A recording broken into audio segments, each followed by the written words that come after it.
Okay, coaches, go by your teaching outline. It says here 2 to 4 minutes, and this is going to be in your head soon, so you won't even need to look at this.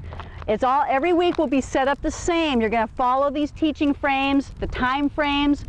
All that's going to change is the variety of activities you do, and you're going to make them more challenging, and you're going to build the skills of your children. So the first thing, of course, is a warm-up. Pick a tree or a pole, someplace for the kids to jog to. Say, okay, you guys, jog to that tree and jog back, go. This warms them up. It also gives time for late students to come in and get checked in. Okay, when the kids come back, go into leg stretches. Stretch them out and, visit with them. Find out who saw the latest movie over the weekend. Chit-chat, establish rapport with your students. When you're done, 2 to 4 minutes of warm-up and stretching, go to your parent helper, get the clipboards that have the sign-in sheets. Very important that those kids sign in. You're going to bring them back over to your teaching area. You're going to have all your students stand up. You're going to tell your kids, when I call your name, please sit down. And you begin calling the names off of both sheets. You might have a few kids still standing, and that means they have not checked in on the clipboards, on the sign-in sheets. What you need to do is then go over to the roster and you say, parents, if these are your children, I need to see you over here at the parent helper table or the parent helper station. If they say they've paid in full, you need to look at the roster and confirm that. If they have paid in full, and you'll know by looking at your roster, sign the child in on the yellow form. If they're paying weekly, again look at the roster, sign them in on the white form and put a 6 by their name. Okay? Very important to do that. If you don't do that, you've got kids coming in, not signing in, you're not going to get your full head count, you're not going to get your full teaching pay. Okay? All right. After I've done that, and I do it as quickly as possible, pretty soon parents realize I will take time out of class to do this, so they're more apt to get it done the first time so that you can spend more time teaching their child. Okay, then we go into drills. 7 to 12 minutes of drills. We use our cones for this. A rule of thumb, you want no more than 3 children per line. The reason is the parents are sitting back here watching the class. If you have long lines, their child standing there idle, doing nothing, getting bored, they're going to pull your child out of our program. Parents pay weekly. Most of them pay weekly. They don't have to come back next week. They come back because we have a wonderful program. You're doing a great job. The kids are active and learning. Very important. So I've set up, let's say I've got 15 kids in my first class. I've set up 5 rows so that I can have 3 kids here, 3 here, 3 here. With the younger children, coordinating them will be your biggest challenge. It'll eat up most of your time. So when you gather your kids together for the first class, you need to touch them on the head to get their attention, because they don't always pick it up verbally. So what I do is I say, okay, kids, come on over here.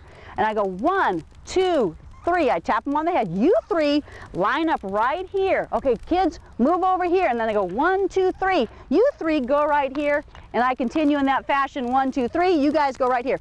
Simple tap on the head, get their attention, line them up. Now, after my kids are lined up, and let's go ahead, instructors, you're going to be students for a moment. Gentlemen, let's put you 2 right here. You 2 right here, please. Andrew, you can sit out and relax. And then gentlemen, I'm going to put you guys right here. Okay, super. Let me set that down.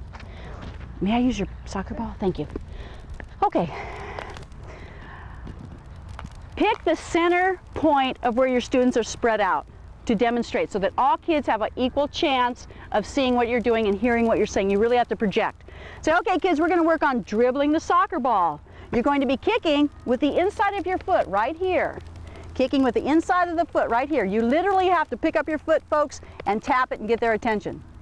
Then you say, okay, this is what you guys are going to do. First person in line takes off. They dribble the ball. They go around the cones. They dribble the ball. They keep going. They make a turn.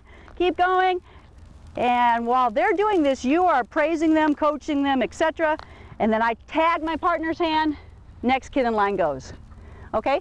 Now, while you're doing this, I'm going to pretend you're my students and I'm your coach. This is what parents and kids love to hear. They want dialogue out of you. They want praise, they want corrective feedback, they want you to be energetic and enthusiastic. Okay? The kids want to feel like you're rooting them on. Okay, so I'm going to be that type of coach. Okay, ready? Okay, first person in line, ready, go, you guys. Nice ball handling here. Very good, very good. Keep control. Perfect. Nice turnaround. Good use of the feet. Very nice. Next. Good. Excellent. Keep it going. Oh, you guys look great. You guys look great. Good. Now slow it down. Keep control. Keep control. Good. Keep going. Keep going. Keep going. Nice control. Looking good over here. Wonderful. Okay, you guys can go ahead and stop. Now, normally, that activity would go on so that each student gets 4 turns at weaving in and out of the cones. Okay, that's our first drill. Now, you would do this for a couple of weeks because this skill is so important to their eventually playing soccer. So you're gonna use this every week, and what you can do is make it more challenging. You can say, okay, let's pick up the pace. Maybe 5 weeks in the program, you want them to go a little faster. Maybe you want them to use the outside of the foot. Maybe you want them to do something on the turns. Figure out how you can make that challenging for them using the same drill. It's all ball handling. Okay, now this drill we're finished with. I would go into, and if you have other drills where you have to use the cones, go for it. Do whatever you think is going to be fun and challenging and a learning opportunity for the kids. Okay? This is what I recommend in week 1. Okay, now, partner activities. Partner activities, excuse me, are very important because your kids are making friends in class. They come back every week for 3 reasons. The curriculum, they're learning soccer. You guys are fun to be with. You're good at what you do. 3, they've made friends. And that's the 3 reasons they come back every week. Okay? So, partner activities gives you a little mental break for a moment and gives them a chance to interact and make friends. So next what you would do is you're going to say, okay kids, get a partner, get someone you want to work with, hurry up, get a partner. And I got to set up my field. Now one of the most lengthy things about the soccer program is setting up the field for different activities. You're transitioning, right? The bigger the class, the longer it takes, because not only are you setting up for the next activity, you now have to coordinate the kids to engage in that activity. So what I like to do is I use my existing cones, and then I'll bring over another one right here, and I'll explain what I'm doing. Okay, and let's pretend I'm continuing out that way. I've created stations. I'm going to do a partner activity. What I would do is I would have, okay, you guys, you're going to go right here, and your partner is going to go right here. So come on, move on out. There you go. Bless you. Go ahead and you can get your soccer ball. This is how I would communicate with my kids. And I said, now you're going to face your partner. Okay, you guys, you're going to go right here, and you're going to go right here. Let's move this out a little bit for you. You're going to face your partner. Bless you. And let me show you what the back lines are for. Are you allergic to grass? No. That's good because you're in soccer. Let's have you guys, let's pretend I got a lot of kids. You guys come on over here, and this is where you have extra stations. You're going to go right here, and your partner is going to go right here and face your partner. Now, I have set up enough stations to accommodate all my kids. Let's pretend I've got 2 kids here, 2 kids here. They're facing each other. I think you get the picture. Next. May I have your soccer ball? Alrighty. Okay, we're gonna go and do a throw in. So I would say, okay kids, turn around, face me. And actually before I do this, this is an important trick. Do not let the kids think too much for themselves on decision making. It'll take them too long. For example, don't do this.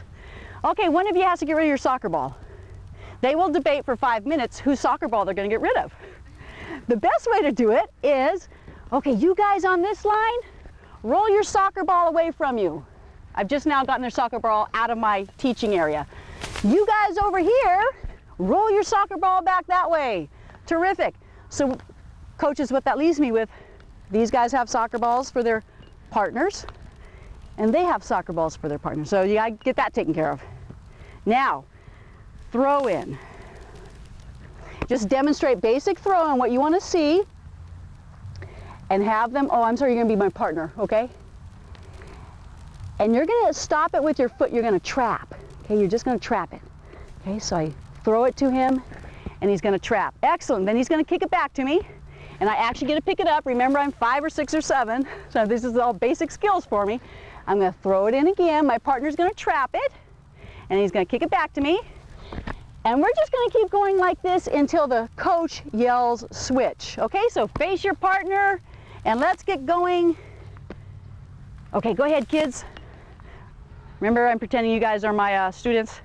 And again, as your coach, I'm going to come around. Nice job over here. Keep your feet on the ground for that throw in. Good, good. Nice trap. Kick it back. Excellent. You guys are looking good today. Good use of the feet over here. Very nice. Okay, folks, you can go ahead and stop. Again, I'm giving a lot of comments, a lot of feedback. I'm very active in teaching. That's what the parents and the kids want to hear. Okay, now what I would do is say, okay, switch and continue. Yeah. Andrew, you want to go out and meet Sal, please? Yeah. Thanks for finding that for me. And then again, lots of dialogue with the kids. Good job, you guys. Good ball control. Nice trapping. Good use of the feet over here. Okay, and you would run this for maybe a minute or two, couple minutes, the whole entire activity. And then you say stop. And basically, you're going to know when you're going too long. If the kids look at your students' body language, they'll let you know a lot about how you're doing. If you see they're starting to get bored and they're not putting any more into it, transition to the next activity. If you find they're really into it and they're really concentrating, they're doing their best to get the skill down, run it a little bit longer. Pay attention to the body language of your students. They'll tell you how you're doing often. Okay, next. This time with my partner, and you see where I'm demonstrating? Remember, let's say I got kids back here and I'm demonstrating right in the center. This time, he's going to use his body to stop the ball, and he's going to kick it back to me. Okay, so let's try this one.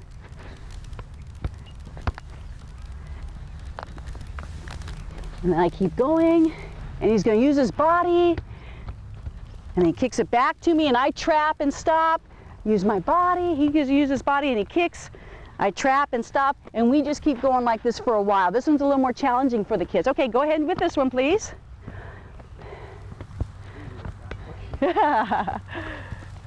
Good, good.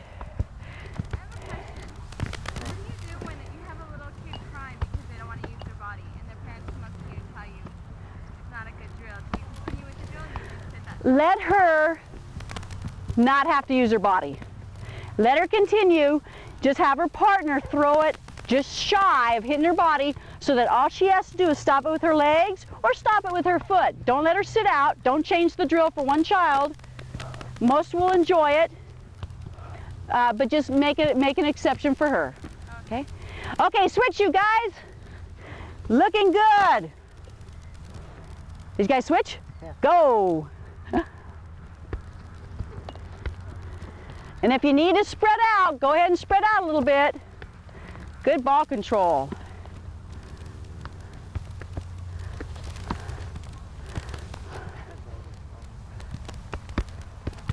Whoops. Okay, stop. Okay, terrific. Okay, stop. Now another partner activity. Would you be my partner again, please? Now the one we just did, that would be more for your second class, the older kids. Second class, older kids. The first throw-in skill we did was very basic. That would be for your first class, your younger kids. I always want to challenge my older students. I want them to come back and realize I'm going to keep challenging them and challenging them. Okay, now this time, students, we're going to pass the ball with the inside of our foot. He's going to stop the ball with his foot. It's called a trap, and then he's going to kick it back to me. And he stops, and he kicks it back. I stop. Straight line. Let's go straight lines on these kicks.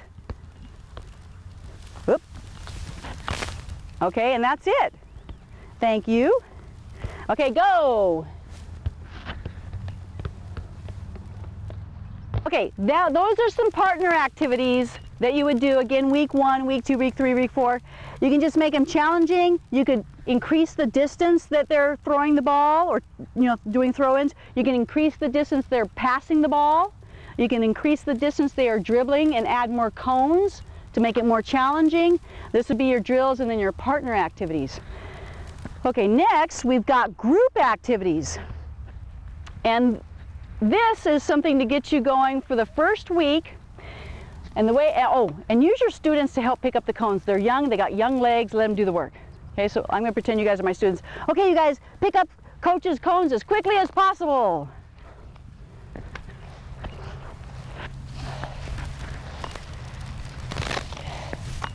Okay, and then give them to Coach Kathy. Thanks, kids, thank you. Thanks, Coach Kathy. Oh, thank you. Water break. Water break? If it's a hot day, you can give your kids a water break. Halfway through. Okay, now the next activity, I only need a couple cones. And again, I'm going to run this activity with 6 kids per station. And a station would be an activity area where 6 kids are doing something, another activity area where 6 kids are doing something. So again, I have to divide up my class. Let's say I've got 18 kids, that's 3 stations. Or I've got 12 kids, however you want to do it. What I would do is I'm going to come way out here. I'm going to put my cones down. And these are going to be goals, not regulation size right now. I'm out in the clovers here. Normally, you're not in a field like this. You guys have nice